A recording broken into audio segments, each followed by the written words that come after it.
ఓం సాయిరామ్. శ్రీ గురుచరిత్ర అధ్యాయం 20. శ్రీ గణేశాయ నమః. శ్రీ సరస్వతే నమః. శ్రీ గురుభ్యో నమః. ప్రస్తావన: మీరు చదవబోవు 20-21 అధ్యాయాలు తెలిపే అంశాలివి. శ్రీగురుడు ఒక చోట ఉంటూ అంతకుముందు తామున్న చోట కూడా సూక్ష్మ రూపంలో అచటి భక్తులను రక్షించాడు. మహనీయులు సర్వగతులై భక్తులెక్కడ తమను స్మరించినా అక్కడే ప్రకటమై రక్షించగలరని సాయిబాబా చరిత్ర కూడా తెలుపుతుంది. బ్రహ్మజ్ఞాని కొద్ది కాలం ఉన్న చోట తీర్థక్షేత్రం అవుతుందని, అక్కడ చేసిన జపము పూజ ఎన్నో రెట్ల ఫలమిస్తాయని శాస్త్రం. శ్రీగురుడు, అక్కల్కోట స్వామి, సాయిబాబా వంటి సద్గురువులు తమ భక్తుల పూర్వకర్మ ఫలాన్ని ప్రత్యామ్నాయ పద్ధతులలో సులభంగా తొలగించి మృతులను కూడా బ్రతికించగలరు.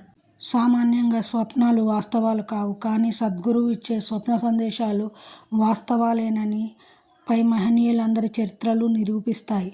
సద్గురువు స్థూల రూపంలో లేకున్నా భక్తులెప్పుడైనా వారి అనుగ్రహం పొందవచ్చును. నామధారకుడికి శ్రీగురుని అనుభవం లభించినట్లే కనుక శ్రద్ధతో ఈ గ్రంథం పఠించే వారి ఎదుట శ్రీ దత్తస్వామి ప్రసన్నుడై ఉంటాడని గుర్తుంచుకోవాలి. నామధారకుడు సిద్ధమునికి నమస్కరించి, స్వామి, శ్రీగురుడు గంధర్వపురానికి వెళ్ళిన తర్వాత కూడా అమరపురంలోని ఉదంబర వృక్షం క్రింద నివసిస్తూ భక్తుల కోరికలు నెరవేరుస్తున్నారని చెప్పారు కదా, అటువంటి అనుభవం ఎవరికైనా కలిగినదా అని అడిగాడు. సిద్ధముని సంతోషించి ఇలా చెప్పసాగారు: నాయన, అటువంటి నిదర్శనాలు ఎన్నో ఉన్నాయి. అవన్నీ చెప్పడం ఎవరితరమూ కాదు. అయినా ఒక్క నిదర్శనం మాత్రం చెప్తాను విను. షిరోలా అనే గ్రామంలో వేదశాస్త్ర పారాయణుడు, ఉదారుడు అయిన గంగాధరుడనే బ్రాహ్మణుడుండేవాడు. అతని భార్య శాంతాదేవి మహాపతివ్రత. ఆమెకు 5 కొడుకులు పుట్టారు. ఒక్కరు కూడా దక్కలేదు. ఆమె ఎందరో దేవతలను పూజించింది, ఎన్నో వ్రతాలు ఉపవాసాలు చేసింది. అయినా ఆమె కర్మ తీరలేదు. చివరకు ఆమె తన శోకానికి కారణము, నివారణోపాయము తెలపమని ఒక దైవజ్ఞుని కోరింది. అతడు, అమ్మ, నీ గర్భశోకానికి కారణం నీవు చేసిన పూర్వ పాపమే. గర్భపాతం చేసిన, ఇతరుల ధనం అపహరించిన, తర్వాత జన్మలలో పుట్టిన బిడ్డలందరూ చనిపోతారు. నీవు గత జన్మలో శౌనక గోత్రుడైన ఒక బ్రాహ్మణుని వద్ద 100 రూపాయలు అప్పుగా తీసుకొని అతడెంత బతిమాలినా తిరిగి ఇవ్వలేదు. అతడు ఆ దిగులుతో ఆత్మహత్య చేసుకొని పిశాచి అయి ఈ జన్మలో నీ పిల్లలందరినీ చంపుతున్నాడు. నీవీ కర్మ అనుభవించక తీరదు అని చెప్పాడు. ఆమె పశ్చాత్తాపంతో అతని పాదాలపై పడి ఆ పాపానికి పరిహారం చెప్పమని కోరింది. ఆ దైవజ్ఞుడు జాలిపడి, అమ్మ, ఆ బ్రాహ్మణుడు ఆత్మహత్య చేసుకున్నందువలన అతనికి శ్రాద్ధకర్మలు ఎవరూ చేయలేదు. అతడు ఆత్మహత్య చేసుకోవడము, అంత్యక్రియలు జరగకపోవడము ఇవన్నీ నీ వల్లనే జరిగాయి. కనుక అతనిప్పుడు పిశాచి అయి నీ బిడ్డలను చంపుతున్నాడు. కనుక నీవు 1 నెల రోజుల పాటు పంచగంగా స్నానం చేసి నిత్యము 7 సార్లు మేడి చెట్టుకు యథావిధిగా ప్రదక్షిణము పూజ చేసి శ్రీగురుని పాదాలకు పూజ అభిషేకం చేస్తూ ఉపవాసం చేయి. అటు తర్వాత నీవతనికి అంత్యక్రియలు చేసి అతని సగోత్రీకుడైన ఒక బ్రాహ్మణునికి నీవు అపహరించిన 100 రూపాయలు దానం ఇవ్వాలి. అలా చేస్తే నీకు కలిగిన సంతానం నిలుస్తుంది. అప్పుడు నీ దోషాలు తొలగి శ్రీగురుని అనుగ్రహం వలన పూర్ణాయుర్దాయం గల కొడుకులు కలుగుతారు. ఆ మాటలు విని శాంతాదేవి దీనంగా, అయ్యా, నేను శరీరంతో శ్రమించి మీరు చెప్పిన మాసవ్రతం ఆచరించగలను. కానీ ఆ బ్రాహ్మణుణ్ణి సగోత్రునికి దానం ఇవ్వడానికి నా వద్ద అంత పైకం లేదు. మరి నేనేమి చేయాలి అని వాపోయింది.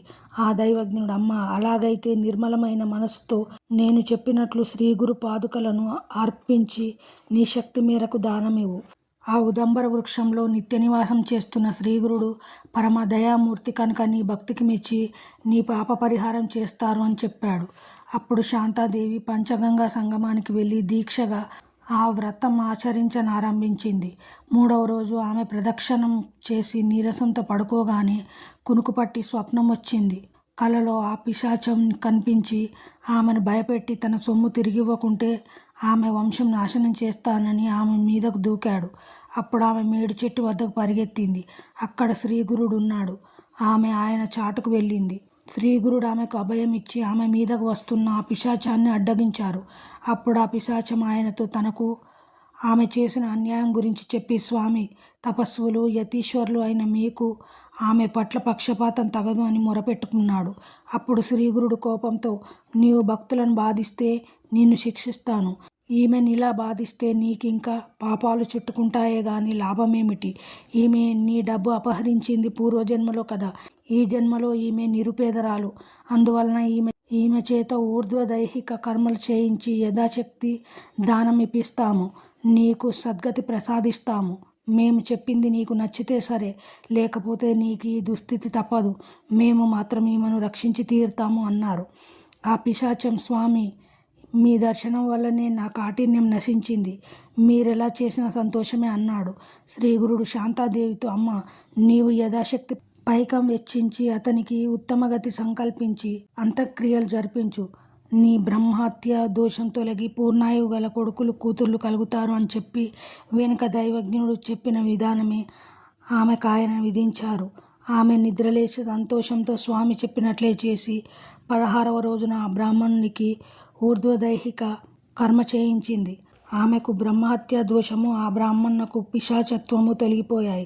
తర్వాత మరొక రోజున శాంతాదేవికి శ్రీగురుడు కలలో కనిపించి 2 కొబ్బరికాయలు ఆమె ఒడిలో వేసి, అమ్మ, నీ వ్రతం పూర్తి అయింది కదా, పారణకు ఈ కాయలు వాడుకో. నీకు నిస్సందేహంగా వేద విధులు పుడతారు అని చెప్పారు. ఆమె నిద్రలేచి చూసేసరికి నిజంగానే ఆ 2 ఫలాలు ఆమె పక్కన ఉన్నాయి. ఆమె వెంటనే ఆ కల గురించి తన భర్తకు చెప్పింది. ఆ దంపతులు సంతోషించి స్వామి చెప్పినట్లు ఆ కొబ్బరికాయలను పూజించి వాటి పారణకు ఉపయోగించారు. తర్వాత కొద్ది కాలానికి ఆమెకు 2 మగపిల్లలు కలిగారు. పెద్దవాడికి 7వ సంవత్సరము, రెండవ వాడికి 3వ సంవత్సరము రాగానే పెద్దవానికి ఉపనయనము, రెండవ వానికి చౌల సంస్కారము, పుట్టు వెంట్రుకలు తీయించుట చేయాలని ముహూర్తం నిర్ణయించి ఆ దంపతులు అన్ని ఏర్పాట్లు చేసుకున్నారు.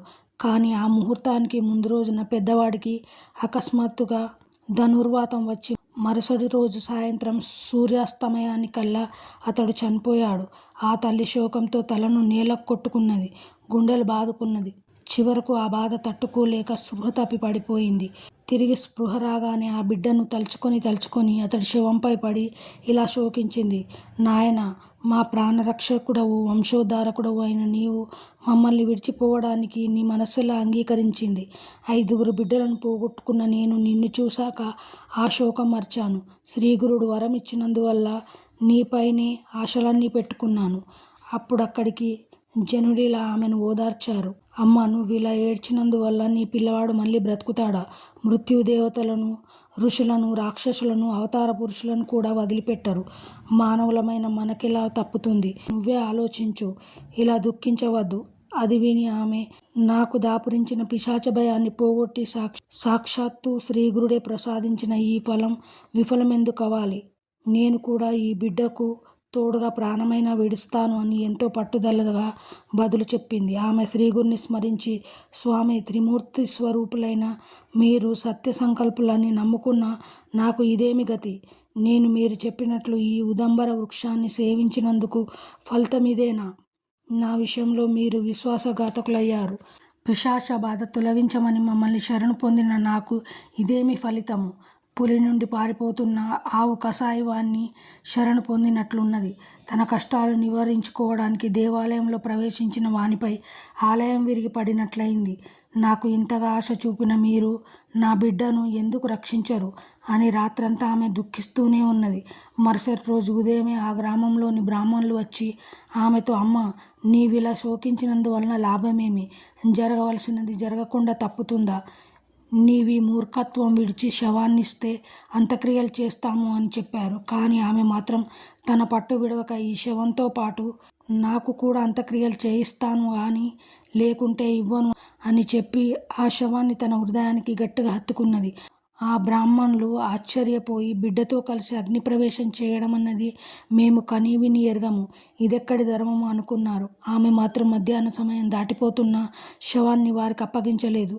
చివరికి ఆమె శ్రీగురుని మీద నిష్ఠూరమాడుతూ తాను తన బిడ్డతో సహా ప్రాణత్యాగం చేస్తానని ఆ శవాన్ని తీసుకొని నది ఒడ్డుకు చేరింది. జనులంతా ఆమెను అనుసరించారు. ఇంతలో ఒక బ్రహ్మచారి ఆమె వద్దకొచ్చి తత్వముపదేశించాడు. అతడెవరో కాదు, త్రిమూర్తి స్వరూపము, భక్తవత్సలుడు అయిన శ్రీగురుడే. శ్రీ దత్తాయ గురువే నమః. శ్రీ శ్రీపాద శ్రీ వల్లభాయ నమః. శ్రీ నృసింహ సరస్వతై నమః.